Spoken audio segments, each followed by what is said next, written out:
Hey there, this is Dora from Write with Magic, and today I want to talk about one of the things that affects all writers at some point, and that is procrastination. Procrastination seems to be a real enemy to writing. You get everything together, you're prepared, you have great idea, and then when it comes time to write, you just find other things to do. These little things sneak up on you, check email, check your social media, and then before you know it, a bunch of time went by and you didn't get anything done, at least not when it comes to writing. So today I want to give you a couple of tips, what you can do when you recognize that you have procrastination so that you can actually get some good writing done. So the first tip, as I already said it, is to recognize it. So many times when things sneak up on us, they seem like they are really, really important in the moment. Like I really need to check my email. I really need to respond to this person. But when you get down to it, when you look at it from an outside perspective, you recognize it's actually not urgent. It's not something that has to be done in this moment. So it's actually much better if you recognize that you are procrastinating.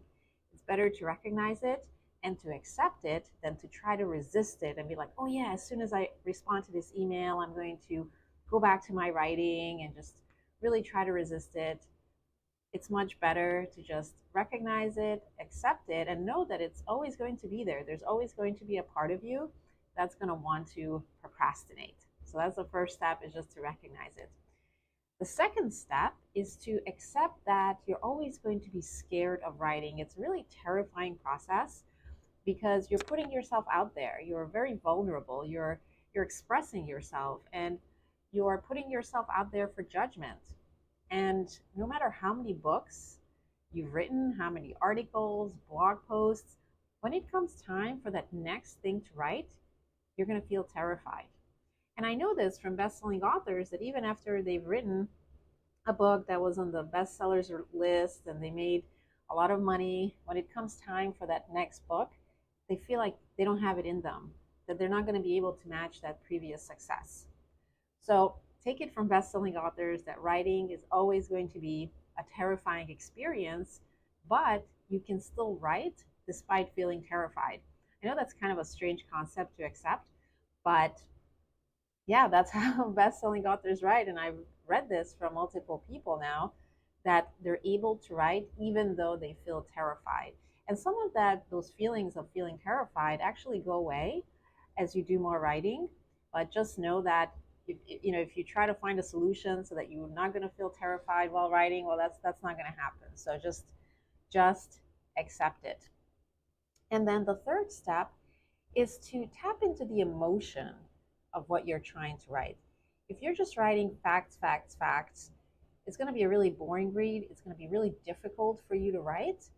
Many people say that when you have writer's block, it's because you're not really tapped into your emotions of what you're trying to convey to your audience. When you're tapped into that emotion, whether it's fear, love, gratitude, joy, anxiety, terror, panic, if you're tapped into one of those emotions, the words are just going to flow out of you. Think about it. If you met somebody for coffee and you wanted to tell them a story and tell them about how scary it was, you wouldn't have any trouble telling the story. The words would just pour out of you. You just tell the story and convey the emotion. And so with writing, it's the same thing. As long as you're tapped into the emotion, the words are going to flow.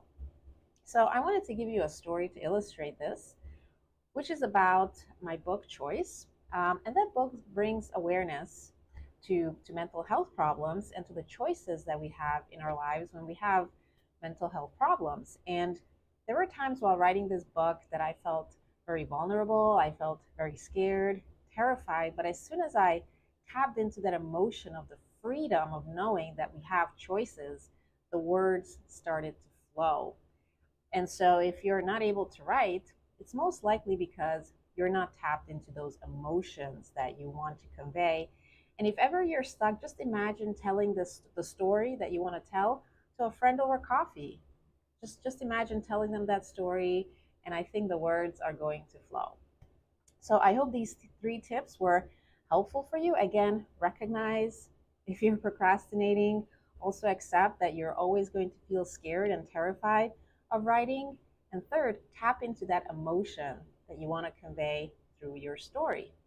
So I know this is all well and good, but how do you make sure that you keep up your momentum?